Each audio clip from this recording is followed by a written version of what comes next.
अब इसमें ये हमारे पास एक कैपेसिटर है और इसको हमने कनेक्ट कर लिया किसके साथ, एक एसी मेंस के साथ, ये इसके साथ, और इसकी वैल्यू होती है E=E0 साइन ओमेगा टी, और ये C के साथ। तो ये तो फैक्टर है कि Q हम जानते हैं Q होता है CV, Q=CV, और Q हमारे पास है इसमें। और अगर हम Q की कंडीशन डेवलप करते हैं तो इसका ये होता है I=PQ अपॉन ये dt के साथ। ये Q C और ये E0 साइन ओमेगा टी, हमने इसका डिफरेंशियल कर लिया, differential with respect to T के साथ।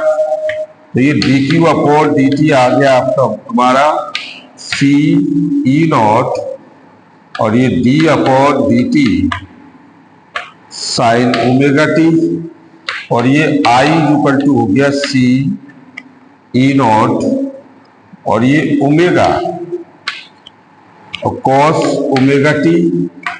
तो I=E1 अपॉन ओमेगा C, और ये कॉस ओमेगा टी के साथ। ये पूरा हो गया हमारा I0। तो I0 आ गया आपका E0 upon 1 upon omega C, और ये XC का काम करेगा, तो XC=1 अपॉन ओमेगा C। तो आप कह सकते हो XC=E0 अपॉन I0, और ये हमारे पास इक्वेशन हो गई I=I0 कॉस ओमेगा टी। अब ये कॉस में है तो इसे हम साइन में कन्वर्ट करने के लिए क्या करेंगे, इसको हम साइन में कन्वर्ट करने के लिए इसको हम उसमें 93 के साथ ब्रेक कर देंगे। ये I0 साइन, और ये हो जाएगा ओमेगा टी प्लस π/2 के साथ। अब इसका फेजर ग्राफ समझ लो। ये हमारे पास ये EMF का है, ये E=E0 साइन ओमेगा टी, और इलेक्ट्रिक करंट जो रहेगा वो फॉरवर्ड रहेगा, देखो यहां से ये इस टाइप से ये, और इसको आप कह सकते हो I=I0 और साइन, और ये ओमेगा टी प्लस π/2 के साथ। इसका दूसरा वाला जो ग्राफ है देखिए, एक तो ये रहा, ये E=E0 साइन ओमेगा टी, दूसरा ये वाला हो गया ये एंगल, और ये वैल्यू आपकी हो गई किसके साथ, I=I0 sign omega t plus π/2 के साथ। ये दो ग्राफ हो गए, ये पूरा इंडक्शन हो गया। और पावर तो मैंने आपको बताई है, पावर तो कैपेसिटर हो और इंडक्शन कॉइल में जीरो ही होती है। तो P=VI, तो देखो ये आपके पास है E0 साइन ओमेगा टी है, और I की वैल्यू दे रखी है I0 कॉस ओमेगा टी। ये आपका आ गया E0 I0 और sign omega T cos omega T में 2 का मल्टीप्लाई 2 का डिवाइड कर दो, तो देखो ये आ गया E0 I0/2, और ये साइन 2 ओमेगा टी, और साइन 2 ओमेगा टी में ये फेजर आपका हो जाएगा ओमेगा टी की वैल्यू π/2 के साथ 90 पर। तो ये P= आपका E0 I0 अपॉन 2, और साइन ये 2 × π/2, तो साइन पाई की वैल्यू 0 होती है, तो पावर 0 हो गई। इसमें पावर 0 हो जाती है कैपेसिटर में और इंडक्शन कॉइल में, सिर्फ रेजिस्टेंस में पावर जनरेट होती है। हम किसी भी कंडेंसर के द्वारा पावर जनरेट नहीं कर सकते, तो कैपेसिटर तो लगा ही नहीं सकते किसी भी मटेरियल इंस्ट्रूमेंट में, इलेक्ट्रॉनिक में, क्योंकि ये दोनों ही इलेक्ट्रॉनिक इंस्ट्रूमेंट कैसे हो जाते हैं, इसमें पावर की वैल्यू जनरेट 0 हो जाएगी, क्योंकि ये ओवर कंप्लीट साइकिल मेंटेन कर लेगा। जब कंप्लीट साइकिल इसकी हो जाएगी तो in case of the the voltage and current pi by 2 of the capacitor lead the voltage pi by 2. So that is the value of power is always 0. तो उसकी power जो है 0 हो जाएगी. इसके बाद आता है इसमें AC voltage applied to series LCR circuit. अब तीनों को एक साथ बना दिया. अब तीनों जब एक साथ हो जाएंगे फिर क्या होगा,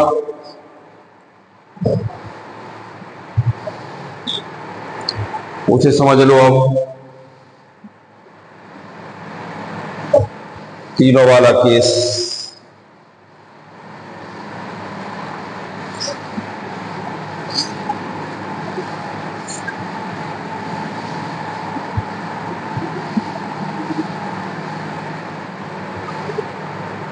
AC voltage to applied LCR circuit.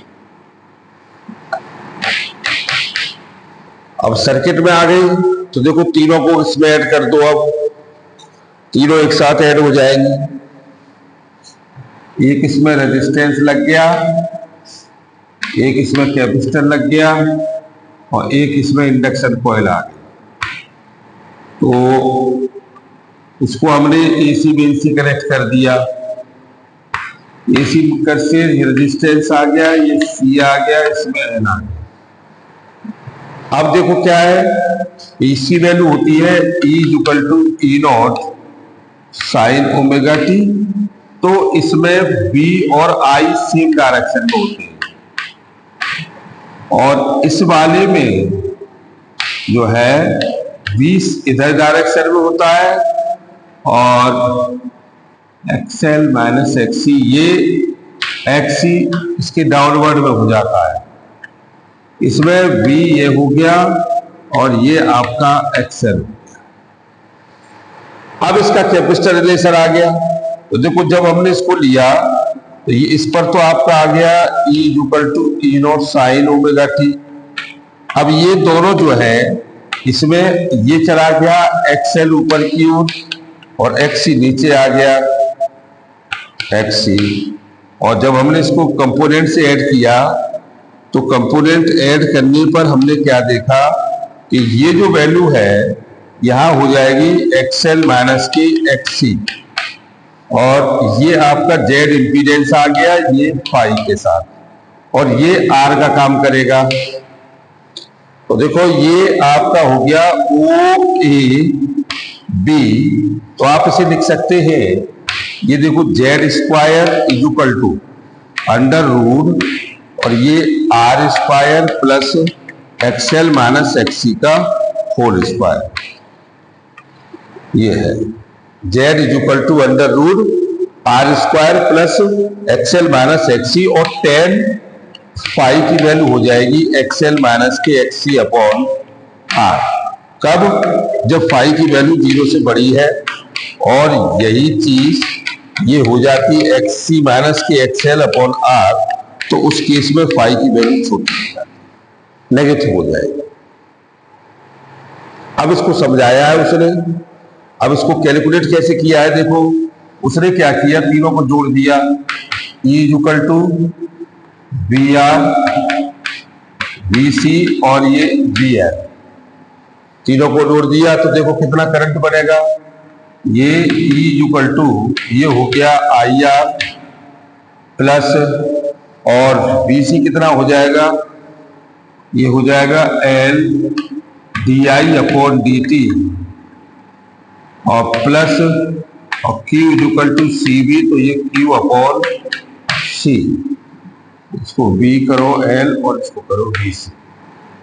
अब ये E= आपका आ गया IR प्लस L DI/dt और प्लस Q/C के साथ. आप इतना भी इसको रोक सकते हो. दूसरा कंडीशन ये है कि हमारे पास जो वैल्यू थी वो कितनी आई थी, I के साथ अगर हम इसके रिलेशंस ले जाएं तो देखिए I की तो वैल्यू थी रेजिस्टेंस में कितनी, I0 sin ओमेगा t है ना, और इंडक्शन कॉइल में कितनी थी, ये तो हम जान रहे हैं कि फाई प्रोपोर्शनल I था और हमने इसको जब किया तो phi is equal to L I, और इसको हमने किया d phi upon D t, और ये L D I upon D t. तो ये वैल्यू हमारे पास थी E naught sine omega T upon L is equal to ये d I upon D t. तो आप इसकी जगह लिख सकते हो कितना, एल इतना, और एक है आपके पास ये Q is equal to Q naught, और I को आप ऐसे कर दो, ये I is equal to I naught sine omega T, और इसको आप लिख सकते हो d Q upon D t, और I naught sine omega T.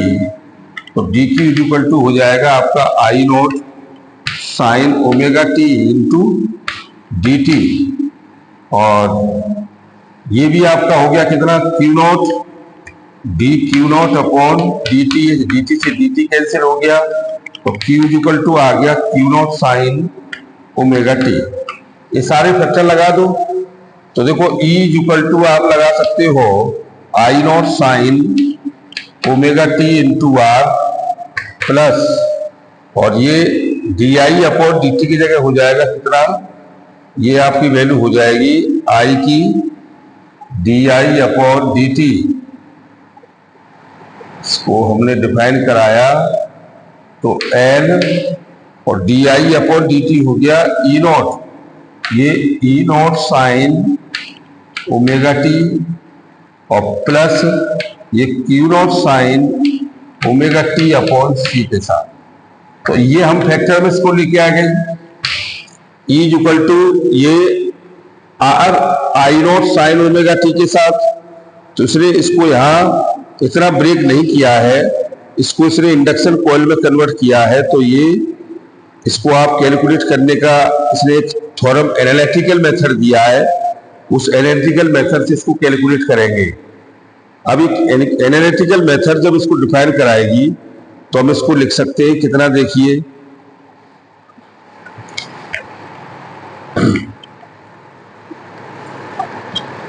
इतना ही छोड़ दीजिएगा, ये इतना ही है 12th में।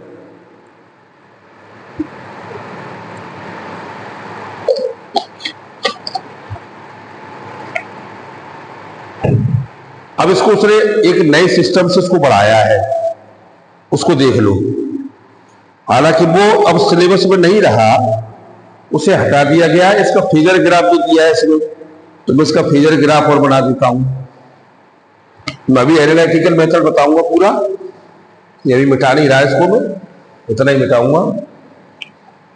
अब इसने इसका एनालिटिकल मेथड बताया है कि अगर हम इसका ग्राफ ले रहे हैं तो देखो ये तो आ गया आपका E equal to E naught sine omega T. अच्छा, एक आ गया ये वाला, ये आपका हो गया I equal to I naught sine, और ये omega T minus pi by two. एक आपका आ गया ये, और इसकी हो गई I equal to I naught sine, और ये ओमेगा टी माइनस के पाई बाई टू, तो प्लस के पाई बाई। तो दो कंडीशन आ गई, एक आपकी ऊपर वाली, एक नीचे वाली, तीनों कैपेसिटर के साथ। और फेजर ग्राफ अगर इसका बनाते हैं ये, तो देखो एक तो ये हो गया, एक ये हो गई, और एक इसकी ये वाली हो गई। तो ये आपकी है omega t plus pi by two के साथ, और ये वाली है ओमेगा टी माइनस के पाई बाई टू के साथ, और ये ओमेगा टी के साथ है। ये E equal to E naught sine omega t के साथ है, और ये आपका है E equal to E naught, और ये सॉरी ये I equal to I naught sine, और ये omega t plus pi by two के साथ, और ये I equal to I naught sine, और ये ओमेगा टी माइनस के पाई बाई टू के साथ। अब इसको एनालिटिकल मेथड से हम ले जाएं, वो कैसे हुआ जरा ऐसे देख लो। तो ये हमारे पास जो वैल्यू आई थी, ये हमारे पास है E equal to I R plus L D I upon D T plus Q upon C. तो ये हमारे पास जो फैक्टर आया है, इसको हम कैलकुलेट करेंगे एक नए तरीके से। अब ये सीबीएसई ने हटा दिया है, लेकिन ये इंपॉर्टेंट है।